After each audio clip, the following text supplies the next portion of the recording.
봉독하겠습니다. 다윗이 천부장과 백부장 곧 모든 지휘관과 더불어 의논하고 다윗이 이스라엘의 온 회중에게 이르되 만일 너희가 좋게 여기고 또 우리 하나님 여호와께로 말미암았으면 우리가 이스라엘 온 땅에 남아있는 우리 형제와 또 초원이 딸린 성읍에 사는 제사장과 레위 사람에게 전령을 보내 그들을 우리에게로 모이게 하고 우리가 우리 하나님의 궤를 우리에게로 옮겨오자. 사울 때에는 우리가 궤 앞에서 묻지 아니하였느니라 하며 뭇 백성의 눈이 이 일을 좋게 여김으로 온 회중이 그대로 행하겠다 한지라. 이에 다윗이 애굽의 시올 시내에서부터 하마도기까지 온 이스라엘을 불러 모으고 기럇 여아림에서부터 하나님의 궤를 메어 오고자 할세 다윗이 온 이스라엘을 거느리고 바알라 곧 유다에 속한 기럇 여아림에 올라가서 여호와 하나님의 궤를 메어 오려 하니 이는 여호와께서 두 그룹 사이에 계심으로 그러한 이름으로 일컬음을 받았더라. 하나님의 궤를 새 수레에 싣고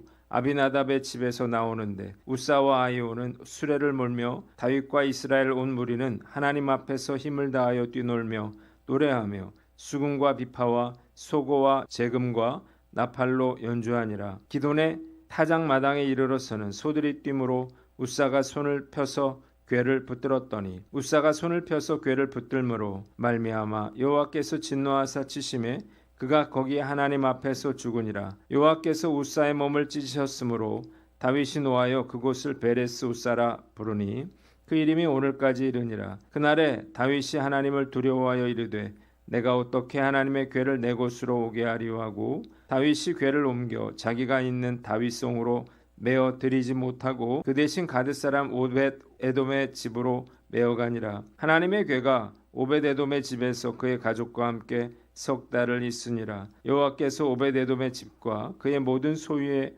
복을 내리셨더라. 아멘. 오늘은 역대상 13장 말씀을 가지고 심판과 축복 사이에서 라고 하는 제목으로 묵상 나눔하도록 하겠습니다. 먼저 1절로 4절에는 다윗이 법궤를 옮겨오는 것에 대해서 지도자들에게 물었다는 것입니다. 다윗이 이스라엘 왕이 되자마자 천부장들과 백부장들과 모든 지도자들을 불러서 두 가지를 논의했습니다. 첫째는 이스라엘 전역에 흩어져 살고 있는 제사장들과 레위인들을 예루살렘으로 불러오는 것과 둘째, 이후 하나님의 법궤를 예루살렘으로 옮겨오는 것이었습니다. 사울 왕 때에는 궤 앞에서 하나님의 뜻을 물어볼 수가 없었기 때문이에요. 그러자 온 이스라엘 백성들이 이를 옳게 여겼고 이 일을 실행하기로 했습니다. 본문이 우리에게 주는 교훈이 있는데 소통하고 논의하라는 것입니다. 백성들로부터 강한 지지를 받고 있는 다윗이 각지에 흩어져 있는 레위인을 예루살렘 성으로 데려오는 것과 법궤를 예루살렘 성으로 모셔오는 것에 대해서 지도자들과 상의하는 모습이 참 보기 좋아 보입니다. 나라뿐만 아니라 교회 공동체 역시 소통하고 논의하는 것은 매우 중요한 일이죠. 어떤 안건에 대해서 미리 검증할 수 있을 뿐만 아니라 사람들의 동의를 얻음으로 마음을 합하여 그 일을 추진할 수가 있기 때문입니다. 그래서 리더십들과 소통하고 논의하는 것은 매우 중요합니다. 진심을 가지고 소통하기 위한 두 가지 방법이 있습니다. 첫째로 진심을 갖는 것입니다. 진심을 담은 간곡한 호소는 사람의 마음을 움직일 수가 있습니다. 둘째로 내 방식만 고집하지 않는 것입니다. 계속해서 내 방식만 고집하면요, 소통은 불가할 것입니다. 그래서 대안과 절충안이 필요한 거예요. 그러기 위해서는 더 나은 방안을 찾기 위해서 늘 마음을 열고 마음을 바꿀 준비가 되어 있어야만 합니다. 목적에 부합하다면 얼마든지 다른 방법도 찾아볼 수가 있어야 하는 거예요. 늘 문제와 갈등이 있었지만 제가 한 교회에서 19년 동안 큰 어려움 없이 목회를 이어올 수 있었던 것은 제 나름대로 진심으로 성도들과 소통하려고 노력했기 때문이라 생각합니다. 거짓이 언젠가는 다 드러나게 되는 것처럼 진심으로 사람을 대하고 마음을 열고 소통하려고 노력한다면 결국 어떤 문제도 다 해결되리라 믿습니다. 사랑은 오해를 푸는 대화의 열쇠이기도 하지만 오해를 방지하는 역할도 합니다. 오늘 나는 어떤가 스스로를 돌아보고 사랑의 마음을 가지고 진심으로 소통하며 살아가는 저와 여러분들 되시기를 바랍니다. 두 번째 5절로 11절 말씀은 법궤에 손을 댄 우사의 죽음에 대해서 나와 있습니다. 다윗은 하나님의 법궤가 있던 기럇 여아림에서 법궤를 옮겨오려고 온 백성들을 불러 모으고 직접 기럇 여아림으로 올라갑니다. 다윗 일행은 아비나답의 집에 보관되어 있던 하나님의 궤를 꺼내서 새 수레에 싣고 길을 나섰고 우사와 아이오가 그 수레를 몰았습니다. 궤를 싣고 길을 가는 동안에 다윗과 온 이스라엘 백성들은 악기를 동원해서 찬양하면서 기뻐했습니다. 9절 수레가 기돈의 타작마당에 이르렀을 때에 수레를 끌던 소들이 갑자기 날뛰는 바람에 하나님의 법궤가 땅에 떨어지려고 하는 걸 보고 우사가 엉겹결에 손을 내밀어서 그 궤를 붙잡았습니다. 그러자 하나님께서 분노하셔서 우사를 쳐 죽이셨는데요. 이 일로 충격을 받은 다윗은 마음이 상하여 그곳 이름을 베레스 우사라고 불렀습니다. 본문이 우리에게 주는 교훈이 있는데 말씀대로 행하라는 것입니다. 하나님께서 우사를 쳐 죽이신 이유가 무엇인가요? 하나님의 법궤는 어느 누구도 만지거나 손대서는 안 되었기 때문입니다. 율법에 의하면 레위인 중에서 오직 고앗 자손만이 옮길 수가 있었고 반드시 어깨에 메어서 궤를 옮기도록 명시되어 있었습니다. 다윗은 이 부분을 소홀히 했다가 큰 화를 당하게 된 것입니다. 아무리 선한 동기와 열심을 가졌다 하더라도 그것이 하나님의 뜻에 합당하지 않은 방법으로 추진된다면 결국 화를 당할 수 있다는 사실을 깨달으시기를 바랍니다. 다윗은 법궤를 모셔오는 일에 무려 3만 명을 동원했습니다. 하나님의 법궤를 모셔오는 것을 축하하기 위해서 악기를 연주하고 노래했어. 그러나 하나님이 진정으로 원하시는 것은 많은 사람들이 모이는 것도 많은 악기로 하나님을 찬양하는 것도 아니었어요. 이런 것들보다 더 중요한 것은 하나님의 명령대로 하는 것이었습니다. 만일 그들이 하나님의 명령대로 법궤를 수레에 싣지 않고 고앗 자손이 어깨로 메어왔다면 법궤를 모셔오는 일은 축제가 되었을 것입니다. 많은 성도들이 말씀대로 행하는 것이 얼마나 중요한지를 잘 모르고 있습니다.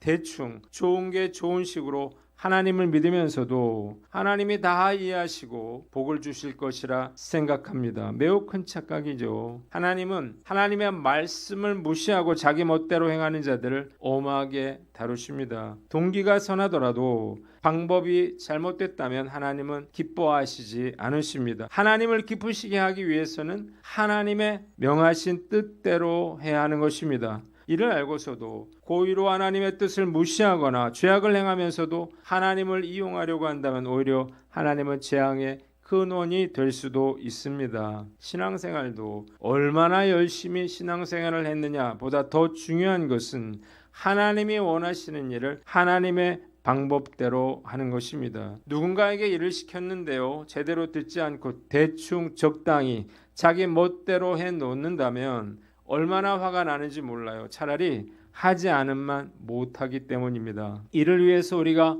배격해야 할 것이 있는데 편의주의와 합리주의입니다. 법궤를 메고 가는 것보다는 수레에 싣고 가는 것이 훨씬 편리할 것입니다. 시간도 단축되고 또 안전하게 운반할 수 있습니다. 법궤가 떨어지려고 할 때 그 법궤를 손으로 잡아서 떨어지지 않도록 하는 것은 오히려 당연한 것처럼 보입니다. 그러나 이런 편의주의와 합리주의적인 생각이 화로 돌아왔다는 사실을 우리는 알아야 합니다. 교회 안에도요, 이런 편의주의적인 발상, 합리주의적인 생각들이 밀려 들어오고 있습니다. 오늘 말씀 앞에서 나는 어떤가 돌아봅니다. 지키기 어려운 말씀은 못 지켜도 어쩔 수 없다 생각하고 있지는 않는가요? 신앙생활을 자꾸만 편하게 하려는 유혹에 넘어가고 있지는 않는가요? 적당히 하려거든요. 차라리 하지 않는 편이 더 나을 것입니다. 철저하게 말씀대로 행하려고 노력해야 하는 거예요. 절대로 하는 척해서는 안 됩니다. 하나님은 속지 않으시기 때문이에요. 오늘 말씀 앞에서 우사의 죽음을 통해서 하나님의 경고를 기억하고 철저하게 말씀을 지켜 행하는 저와 여러분들 되시기를 바랍니다. 마지막으로 12절로 14절에 하나님께서 법궤가 머무른 오벳 에돔의 집에 복을 주셨다는 것입니다. 우사가 죽는 것을 본 다윗은 하나님이 두려워서 하나님의 법궤 이송을 중단하고 법궤를 다윗성 인근에 있는 가드 사람 오벳 에돔의 집에 맡겨놓았습니다. 하나님의 법궤가 오벳 에돔의 집에 석 달을 머물러 있는 동안 하나님은 오벳 에돔의 집안에 큰 복을 내려주셨습니다. 법궤가 머물러 있던 3개월 만에 오벳 에돔은 하나님의 큰 축복을 받았는데요. 첫째로 그는 자녀의 복을 받았습니다. 하나님은 오벳 에돔에게 8명의 아들을 주셨는데 이는 하나님이 오벳 에돔에게 복을 주셨기 때문이라고 역대상 26장 5절에 말씀하고 있습니다. 또한 자손들이 62명으로 하나님의 집에서 봉사하는 가문이 됐어요. 자손이 잘 되는 것보다 더 큰 하나님의 축복이 어디 있을까요? 둘째로 물질의 축복을 받았습니다. 사무엘하 6장 12절에 어떤 사람이 다윗 왕에게 아뢰어 이르되 여호와께서 하나님의 궤로 말미암아 오벳에돔의 집과 그의 모든 소유에 복을 주셨다 한지라고 했습니다. 오벳에돔은 하나님의 궤로 인해서 자손의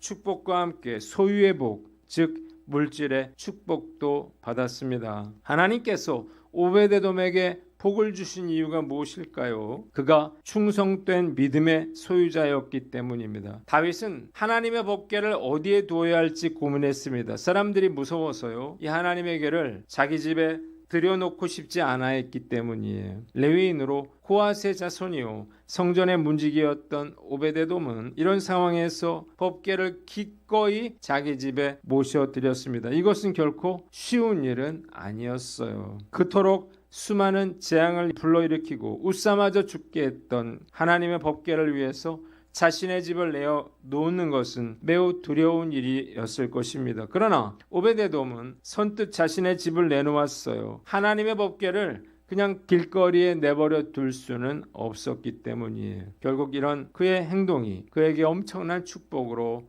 돌아오게 된 것입니다. 우리에게 주는 교훈이 있는데 먼저 희생하라는 것입니다. 남들이 다 싫어하고 꺼리는 일을 맡았던 오벳에돔에게 하나님께서 축복으로 갚아주셨습니다. 많은 분들이 힘든 일은 피하려고 그래요. 안 하려고 그래요. 그러나 우리가 알아야 할 것은 이럴 때야말로 축복을 받을 기회가 된다는 것입니다. 다 하기 싫어할 때 제가 하겠습니다 라고 말할 줄 알아야 하는 것입니다. 오히려 이런 상황이야말로 축복의 기회가 되기 때문이에요. 희생이 축복으로 돌아올 줄을 알고 먼저 희생할 줄 알아야 하는 것입니다. 또한 신앙은 양보다 질이 더 중요하다는 사실을 알 수 있습니다. 사실 법궤가 오벳에돔의 집에 머문 기간은 고작 3개월에 불과했습니다. 그런데 이 3개월을 법궤가 머무는 동안에 하나님은 눈에 보이도록 축복을 베풀어 주셨습니다. 손해를 감수하고 믿음으로 법궤를 모신 오벳에돔의 가정은 모든 사람들의 부러움의 대상이 됐어요. 반면에 아비나답의 집은 70년 동안 그의 자손 2, 3대에 걸쳐 하나님의 법궤를 모셨어도 복을 받지 못했고 오히려 그의 아들 우사가 죽음을 당했습니다. 무엇을 보여주나요? 하나님의 궤를 얼마나 모셨느냐 보다 어떻게 모셨느냐가 더 중요하다는 것입니다. 신앙생활도 마찬가지예요. 얼마나 신앙생활을 오래 했느냐가 중요한 것이 아니라 어떻게 신앙생활을 하느냐가 더 중요한 거예요. 마태복음 19장 30절에 그러나 먼저 된 자로서 나중되고 나중된 자로서 먼저 될 자가 많으니라고 했습니다. 먼저 될 자가 나중될 수 있습니다. 적당히 대충 오래 신앙생활한 것을 자랑할 것이 아니라 오히려 부끄러워야 할 것입니다. 신앙생활한 지 얼마 되지 않더라도 제대로 할 수 있다면 그것이 훨씬 더 큰 축복일 수 있는 것입니다. 적당히 오래 신앙생활하신 분들의 나쁜 영향력이 있습니다. 열심히 신앙생활 하려고 하는 분들을 자꾸만 주저앉히려는 거예요. 나도 옛날에 다 그랬어. 다 소용없어. 물론 가늘고 길게의 장점이 아주 없는 것은 아니겠죠. 그러나 마음을 다하고 뜻을 다하고 목숨을 다해 하나님을 섬길 때 더 큰 축복을 받을 수 있다는 사실을 깨닫고 먼저 희생함으로 오벳에돔처럼 큰 축복의 사람 되시기를 주님의 이름으로 축원합니다. 기도하겠습니다. 하나님 아버지, 우리가 소통하게 하시고 말씀대로 행하며 먼저 희생케 하여 주시옵소서.